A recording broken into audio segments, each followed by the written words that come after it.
दोस्तों नमस्कार। दोस्तों, हमारे देश के अंदर दबे कुचले शोषित वंचित तबका जो है, उस तबके की देश में कोई आवाज नहीं है। उनकी देश में कोई न्याय व्यवस्था नहीं है। यहाँ तक कि जो देश हमारे देश के अंदर सीढ़ी दर सीढ़ी न्याय जो सीढ़ी है, उस पर चढ़कर हम जो न्याय पाने की प्रक्रिया है, वह भी उस तबके के लिए कोई मायने नहीं रखती। 14 सितंबर 2020 उत्तर प्रदेश स्टेट के आगरा जिले के अंदर हाथरस तहसील में वाल्मीकि समाज की एक महिला, जो एक दलित समाज है, वह दलित समाज जो सबसे निचले तबके का है, उसकी बच्ची मनीषा का अपर कास्ट के 4 लड़के बाजरे के खेत में ले जाकर जबरन बलात्कार करते हैं। उसकी जीभ को काट देते हैं। उसको खेत में बुरी तरह टॉर्चर किया जाता है, मारपीट की जाती है। स्थिति यहाँ तक कि उसकी रीढ़ की हड्डी डैमेज हो चुकी है। मतलब उसकी रीढ़ की हड्डी डैमेज हो चुकी थी। पाँव में पोलिया पैरालिसिस हो चुका था। यानी कि आगरा हॉस्पिटल में जब एडमिट थी, तो आगरा हॉस्पिटल के डॉक्टर जो न्यूरो सर्जन थे, उन्होंने बिल्कुल साफ मना कर दिया कि लड़की की स्थिति ऐसी नहीं है कि ये इसको बचाया जा सके या ये बच सके। सोचिए आप इस बात को, अगर यही लड़की अगर एलिट समुदाय की होती या अपर कास्ट की होती, जैसे कि दिल्ली निर्भया कांड जो था, तो देश के लोग कैंडल लेकर के देश की गली गली चौराहे पर खड़े हो जाते। लेकिन आज एक दलित समाज की महिला, एक बच्ची के साथ रेप कांड हुआ। रेप कांड के बाद पुलिस ने उसमें 376 ने लगा करके अटेम्प्ट टू मर्डर की धारा लगा दी और सेक्शन 3 ST/SC एक्ट भी नहीं लगाया। यानी कि आरोपियों पर अटेम्प्ट टू मर्डर लगाकर हत्या का प्रयास और गिरफ्तारी के प्रयास तेज कर दिए।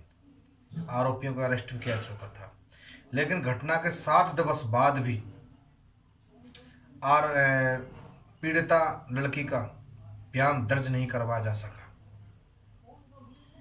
और यानी कि आज दिनांक जो 29 है, दिनांक 26 सितंबर को द टाइम्स ऑफ इंडिया ने प्रमुखता से इसको छापा, तब कहीं जाकर के उस लड़की को आगरा से एम्स में एडमिट किया। आज वह महिला, वह लड़की, रेप पीड़िता, एक दलित समाज की बेटी, वो आज इस दुनिया में नहीं रही। उसके लिए न्याय अधूरा रह गया। अब सोचिए उस पर क्या गुजरी होगी, उसकी स्थिति क्या रही होगी, ये वही जानती है। इसको हम सह तो नहीं सकते, लेकिन महसूस जरूर कर सकते हैं। और आज हम उस समाज, उस तबके से कहना चाहते हैं, जो तबका, जो धार्मिक संगठन है, विश्व हिंदू परिषद, बजरंग दल, RSS, हिंदू वाहिनी सेना, एक भी किसी भी दल द्वारा इस बच्ची के लिए न्याय के लिए मांग उठाई है? क्या को बेटी उनकी नहीं है? ये क्या देश उनका नहीं है? बेटी भी उनकी है, देश भी उनका है। उनको भी इस मांग को जबरदस्त भरपूर जोर से उठाना चाहिए। आज एक दलित समाज की बेटी कल किसी और की भी हो सकती है। और हम सूबे के मुख्यमंत्री श्री योगी आदित्यनाथ जी, वे हमारे देश की संघीय सरकार के मालिक, शासन अध्यक्ष माननीय श्री नरेंद्र मोदी जी, एवं कार्यपालिका के वे वरिष्ठ ब्यूरोक्रेट अधिकारी, उनसे हम निवेदन करते हैं कि उस रेप पीड़िता बालिका को न्याय मिलना चाहिए। अगर ये बालिका, सोचिए आप, कर्नाटका तमिलनाडु में एक बार कांड हुआ था, तो रेप आरोपियों को जरिए एनकाउंटर के खत्म कर दिया गया। लेकिन आज 14 सितंबर से 29 सितंबर के बाद तक रेप पीड़िता की कोई पूछताछ नहीं हुई है, क्योंकि यह लड़की एक निचले तबके की लड़की है, एक दलित समुदाय से है। क्या दलित समुदाय का खून नहीं होता? दलित समुदाय के अंदर सांसें नहीं होती? दलित समुदाय के अंदर सेहरन नहीं होती? क्या एक सोच नहीं होती? सब कुछ होता है। लेकिन वह समुदाय जो अपने आप को एलिट समझता है, वह समुदाय दलित समुदाय को हमेशा पांव की जूती के हिसाब से समझता है। ऐसा नहीं है। उनके अंदर भी वही खून है, हमारे अंदर भी वही खून है, और अपर कास्ट के अंदर भी वही खून है। सबका एक ही खून है। और हमें ऐसा नहीं सोचना चाहिए, नहीं समझना चाहिए। हमें महिलाओं के प्रति सम्मान रखना चाहिए और अपनी जो दृष्टिकोण है उसको उचित बनाए रखना चाहिए। लेकिन एक चीज मुख्य तौर पर आती है,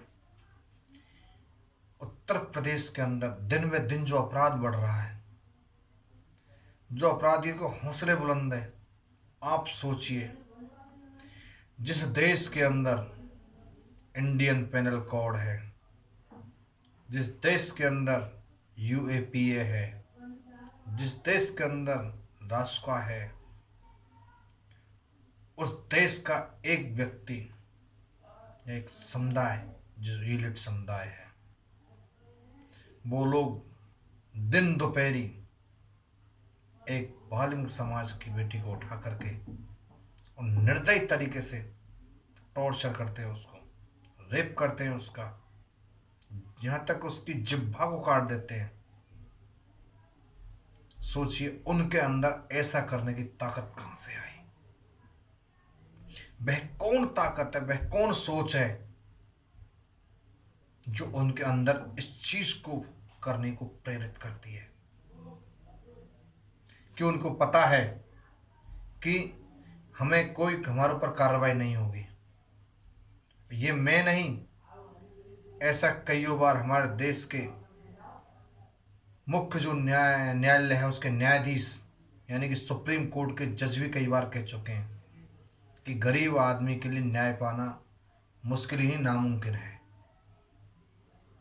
क्योंकि सीढ़ी दर सीढ़ी जो हम चढ़ रहे हैं वो सीढ़ी हम सीधी नहीं चढ़ सकते।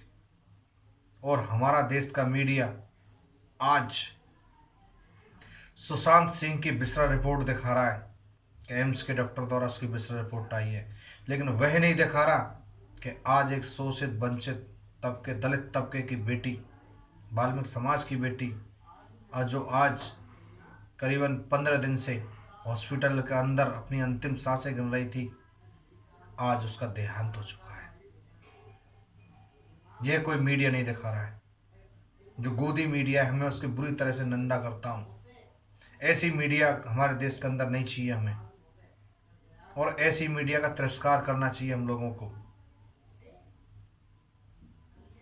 साथ ही उस महिला के साथ में उसको न्याय दिलाने के लिए सभी भाई भरपूर कोशिश करें और उस परिवार, पीड़िता के परिवार को सहायता दें, संबल दें, लेकिन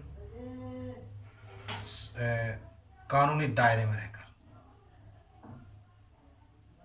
क्योंकि हम नहीं चाहते कि सरकार की दमनकारी जो नीतियां हैं उसके तहत कोई व्यक्ति फंसे, मुकदमे का सामना करना पड़े। उसके लिए न्याय की मांग उठाइए और न्याय दिलाइए। और हम सूबे के मुख्यमंत्री और हमारे देश के प्रधानमंत्री जी से हम निवेदन करते हैं कि ऐसी आरोपियों के खिलाफ सख्त से सख्त एक्शन लिया जाए एवं इनको फांसी पर चढ़ाया जाए।